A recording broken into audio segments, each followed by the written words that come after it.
Our message to President Trump and the American people. We hear you, but tariffs on China won't solve your problems. Beware of your enemies from within. President Trump announced his global tariff war on the entire world last week with figures even I myself have never heard of, 100% plus. Well, the number might be crazy, but I assume he's not. He has a group of most brilliant people from academia, politics, and business backing him up. Let's set the noise aside. Today, we will dissect the essence and rationale of his trade war, why Americans are running out of the options other than having this seemingly fanatical global trade war. From my personal perspective, I don't support such outrageous behavior. However, I do understand why this has become Americans' last resort. We will also offer cautionary tales and counter-arguments to President Trump and the American people, proposing our ideas that China and USA are not natural enemies. Instead, these two groups of great people could and should unite together for a better future. The real enemy lies within each country's globalist financier factions, and this time we will get rid of them altogether. In terms of geopolitics, a new world order needs to be set from this day, the year of 2025, an order which three great powers, China, USA, and Russia, will together scramble the Europe and rule the world together for a better future. Now let's get to the point. Trade war, Americans' last stand. Part 1. Why common Americans had no other options. Since 1980s, after decades of rampant neoliberal economic and social policies ravaging the livelihoods of common American households, most of the American people live in such a dystopian mess within this once great nation, witnessing millions of illegals falling into their cities, speaking alien language, and seeing their own living space marginalized by the LGBTQ plus woke groups. Fundamentally, USA for the last 5 decades has been infiltrated and betrayed by the neoliberal globalist factions and their globalist virus. We will summarize the current yields upon the American society into a couple areas, which are mostly man-made disasters by the neoliberal globalist elites. In a simple term, don't blame the Chinese, blame the Wall Street Silicon Valley complex, a physical and mental Trojan horse way more destructive than the military-industrial complex. Speaking of trade, since the Wall Street financiers and their associates, the managerial elites, started to outsource productions to overseas, the industrial middle class in the USA Middle West has been hollowed out. America can now only export energy and agricultural products. A lot of the US assets are owned by foreigners or foreign companies. NAFTA, in essence, is not about free trade. There is nothing free about it, at least not for the American people. Its core function is to allow the American companies to set up production sites in Mexico, and the profits directly go back to the financiers and shareholders' deep pockets, never to the American people. For the tax and government spending, the loss of the tax base due to industrial relocation to foreign countries made it financially difficult for the federal and local government to maintain the public services. Toxic neoliberal ideology even encouraged the outsourcing of government functions and public services such as roads, hospitals, and even waters. The federal government spent vast amount of money supporting ineffective agencies such as USAID, and infect its own military with the DEI woke virus. And there's the issue of drugs and homelessness. Unemployed Americans turn to drugs and sell their assets cheaply, enriching the investment firms and pharmaceutical companies. I used to live in places like Seattle and New York City. I've seen too much such cases. Once there was a cute young lady at her high school age, standing at the entrance of I-5 in Seattle and begging for food. How pathetic is that? And the American elites right now prey on people's suffering. The globalist elites enjoy the cosmopolitan lives in the globalized cities, ignoring the suffering of the people. The ruling establishment ignored the encroachments and the infiltration upon the national sovereignty. That's why Americans have illegal immigration, millions of illegals flooding the southern border. They would prefer to send aid to the foreign countries such as Ukraine than addressing their own domestic crisis, crumbled infrastructure, wildfire in Los Angeles, in Hawaii, and the cities full of human waste in San Francisco and New York. That's why we see the uprising by the common folks. The decades of unbearable suffering from people fuel the anti-establishment populism of MAGA. While the conventional wisdom and those establishments, those Ivy League moron-turned economists and business executives criticize the MAGA movement with its brainwashed media juggernauts. They have never asked one simple question: why did MAGA rise? Why did people choose MAGA? Well, the answer is simple. It's not blowing in the wind. It actually sits in the harsh reality of the life for most of the American people, in such a mess caused by the self-entitled globalists in the last 5 decades. How did America come to this stage? Neoliberal, neoliberal, and neoliberal. The USA since Reagan era had an addiction to a non-manufacturing economy by embracing the neoliberalism during the later stages of the Cold War. The tax cuts during the Reagan era increased the deficit, creating the demands for rampant financing that led to the financial deregulation under the Clinton administration. The WTO after the Cold War provided U.S. multinational companies with massive profits due to China's cheap labor, and fueled the capital markets by listing Chinese companies and all the other foreign companies on the American stock exchange. This globalization, underpinned by neoliberal ideology, including free trade, free immigration, and free capital flows, caused the transfer of U.S. domestic manufacturing abroad, and suppressing the American workers' wage, turning the U.S. into a purely consumption-based economy.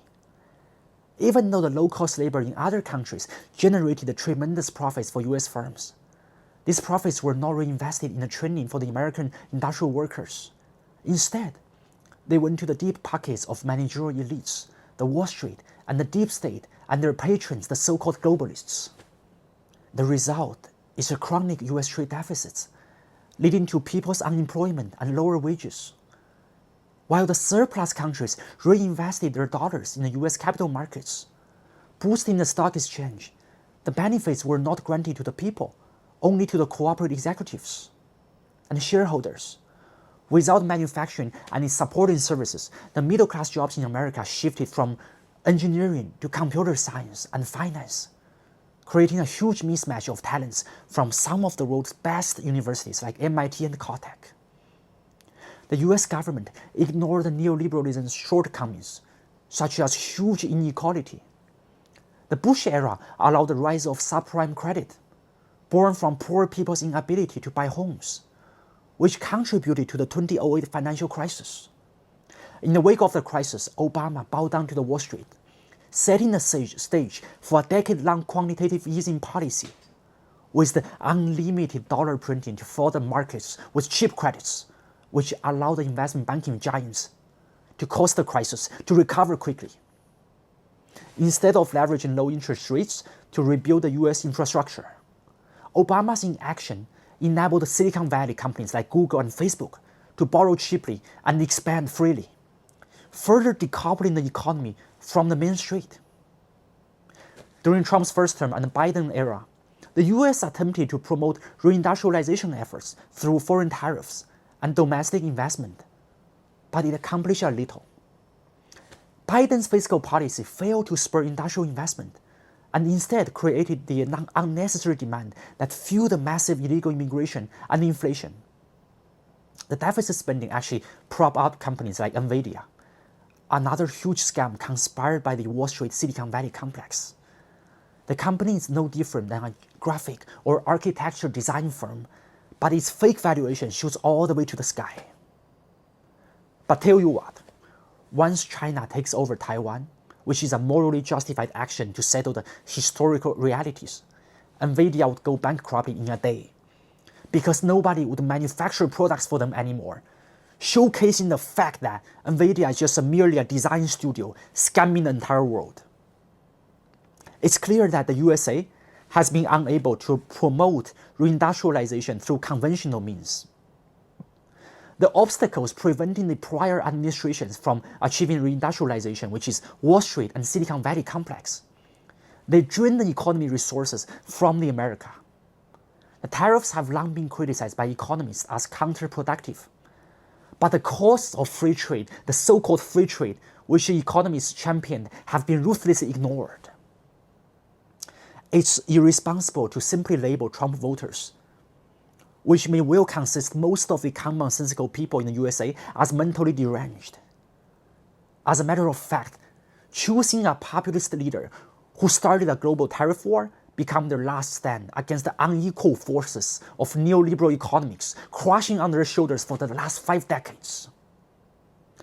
They know the tariffs and other disruptive policies may harm the economy, but they choose President Trump anyway because they have nothing left to lose. By electing Trump, the American people are signaling a desperate protest against the globalist agendas and their harmful consequences upon the American people, plus all the other good people worldwide. And the solution is the reindustrialization of America. The MAGA movement aspires to restore America's industrial might, which it is indeed a noble goal. I myself is also an industrialist. But reindustrialization is a monumental task. It requires reforms in education, land policy, financial systems, sustained over generations. I speak from personal experience. China's journey offers tremendous lessons. It requires sacrifice and social changes, including laws, constitutions. But the Wall Street Silicon Valley complex will not be convinced easily to direct their pockets to the manufacturing. The financial elites will leverage their influence to preserve a status quo, and the reform requires the resolute policy enforcements. America must spend the first decade establishing workers' training, securing lands for industrial usage, and redirecting capital via financial reforms. Only then the second decade can be focused on rebuilding factories.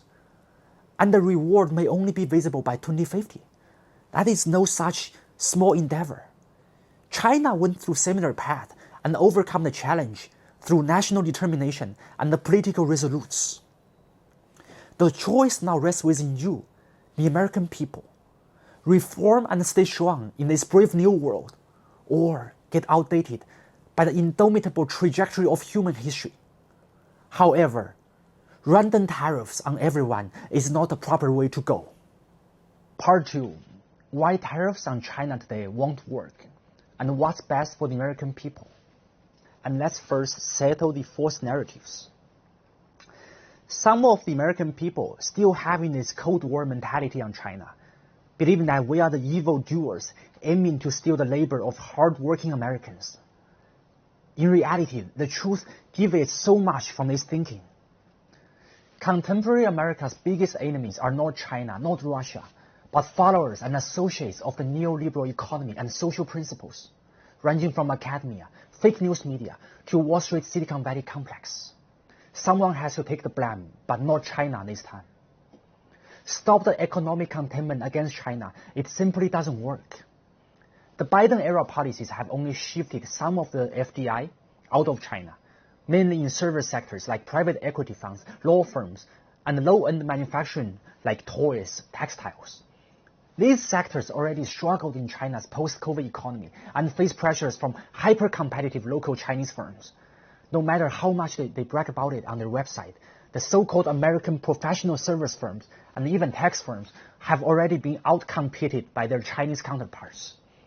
And that's not because Chinese people are smarter than the American people. No, we are all equal. But it's because when Chinese firms were pulling the all-nighters, American ones, controlled by their globalist evil agents, are busy championing their DEI woke summits. In reality, despite Biden administration's containment strategy, China's total FDI actually hit a new high point in year 2025, with most of the investments in capital and tech-intensive industries producing high-value ad goods like precision instruments. Biden's friend-shoring policy failed to address China's manufacturing strength, unparalleled infrastructure, land policies enabling factory construction, and a massive, well-trained STEM workforce. The US allies lack such advantage, so don't even count on them to help compete with the Chinese. And Trump is smart to realize that. While China enjoys a huge trade surplus with the USA, its costs are often overlooked. Joining the WTO in 2001 required China to dismantle its own state-owned enterprises, which used to employ millions of people, shattering their livelihoods, while the US financial capital swallowed the profits from its so-called privatization process. China's trade practice, with high tariffs and market restrictions, actually targeted financial and service industries irrelevant to the American middle class and industrial workers. The trade practices were put into place to protect the Chinese consumers from the evil practice by the Wall Street, companies like credit card firms, insurance agencies, and banking giants. Meanwhile, China buys from the hard-working Americans, importing Boeing airplanes, liquefied natural gas, and agricultural goods. China's aging population also offers tremendous opportunities for the U.S. pharmaceutical and medical device firms. There are quick solutions to the Sino-U.S. trade imbalance. If the USA would just leave the restrictions on the high-tech exports, like aerospace, biotech, and AI, satellites, high-end medical devices, and AI chips, the trade deficits will be significantly reduced. The U.S. should also repeal its Wolf Amendment, barring the U.S.-China aerospace collaboration, and lift the export bans on advanced medical devices and chips, and end its restrictions on the research collaborations among Chinese and American universities. They are all top-notch institutions. Therefore, it is wrong to suggest that China adopts mercantile policy to deindustrialize America. So the solution must come from within the USA, and drastic measures are needed to force the US firms shifting back home to become true American firms for the American people, and adopt an industrial policy that sets the stage for a new era of American domestic manufacturing renaissance to tame the multinational corporations and the stock market. The consumption-based economy in the U.S. relies on ever-increasing household leverage. Now it's actually way above the 2008 levels, setting the stage for the next financial crisis. Meanwhile, the U.S. national debt has reached crazy levels. Its annual interest payments is around $1 trillion USD right now, even above the military spending. I wonder how would they even pay back this money? The U.S. government has to take drastic measures to force American companies to shift and relocate their production sites back to the U.S. by charging the taxes on their overseas profits. Previously, the multinational companies like Apple, they hide their profits in the tax havens like Ireland, British Virgin Islands, so they would contribute none to the American tax base. And no wonder why U.S. government cannot fix the crumbling roads, the crumbling infrastructures, because the companies don't pay taxes. Like the fake news financial media complex has always bragged about how U.S. stock market is the backbone of the economy. But in reality, the working class Americans don't have that much stake in it. And this time, the globalist agents and their option holding soldiers will bear the wealth loss from market crashes, not the people. Think about this.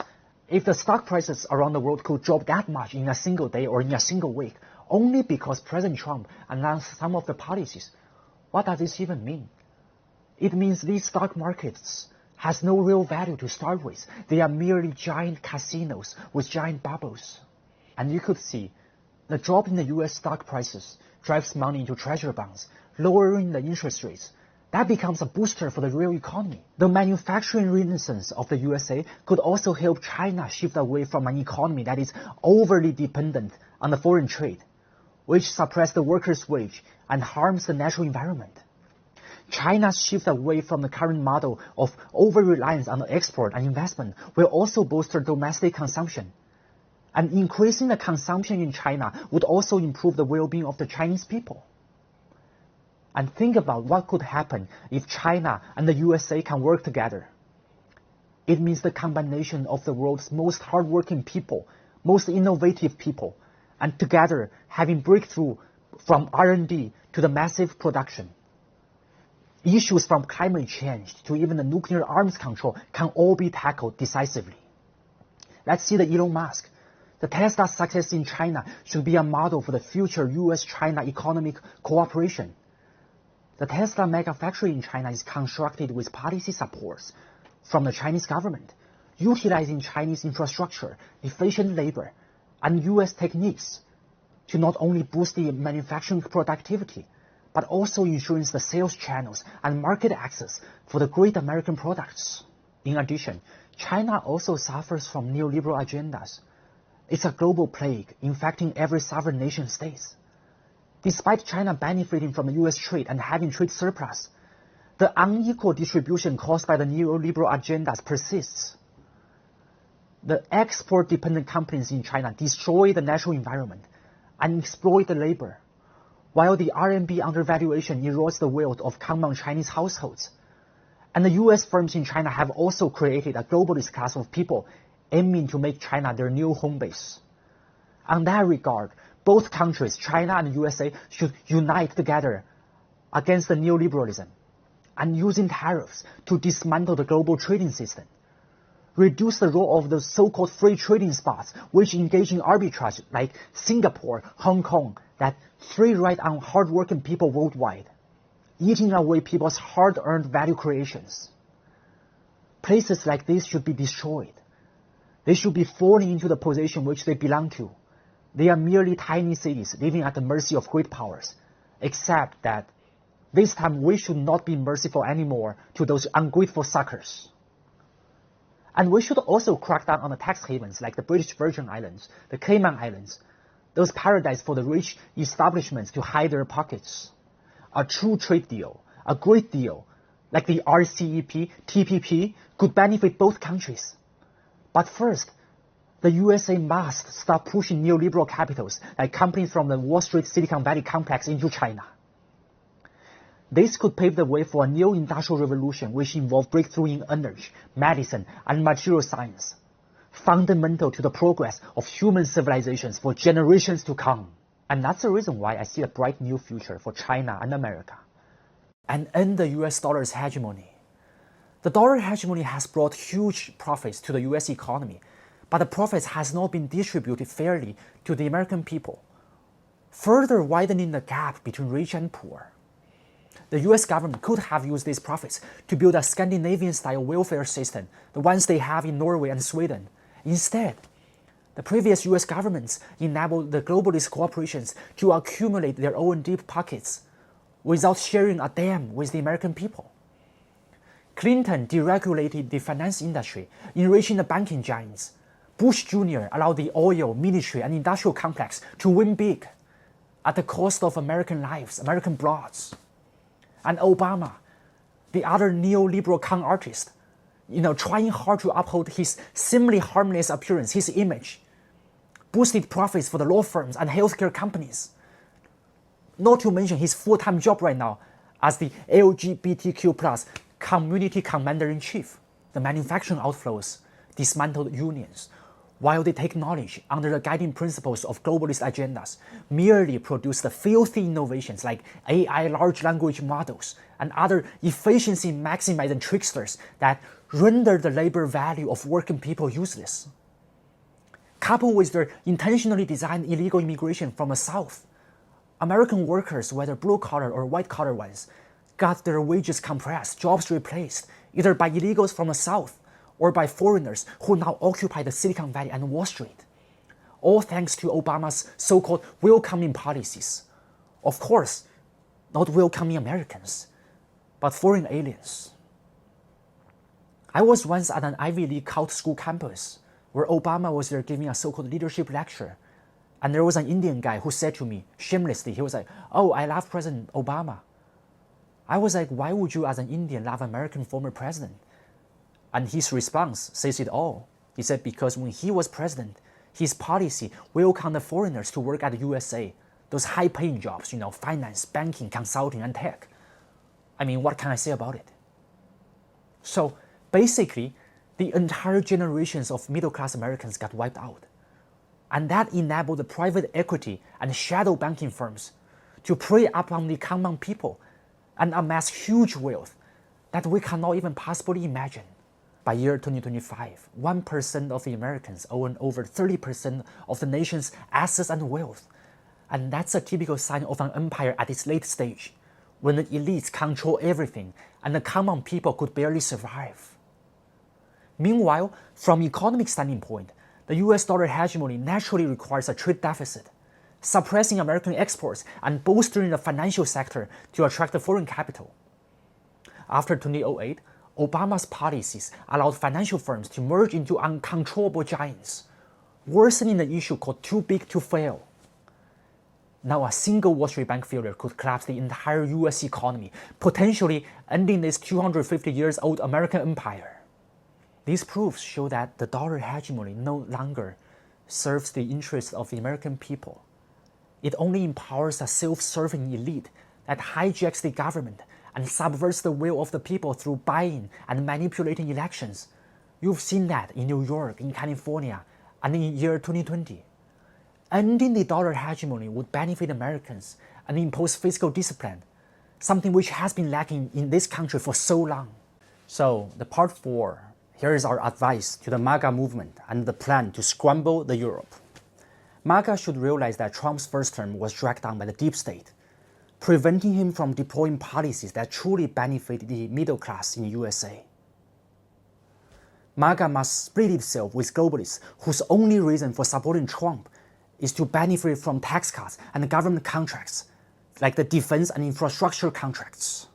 In order for the MAGA movement to succeed, the policy continuity is the key. MAGA should empower J.D. Vance to carry the Trump's torch and unite with the populists among the Democrats, people like Senator Sanders, reviving the FDR spirit in terms of public and political agendas.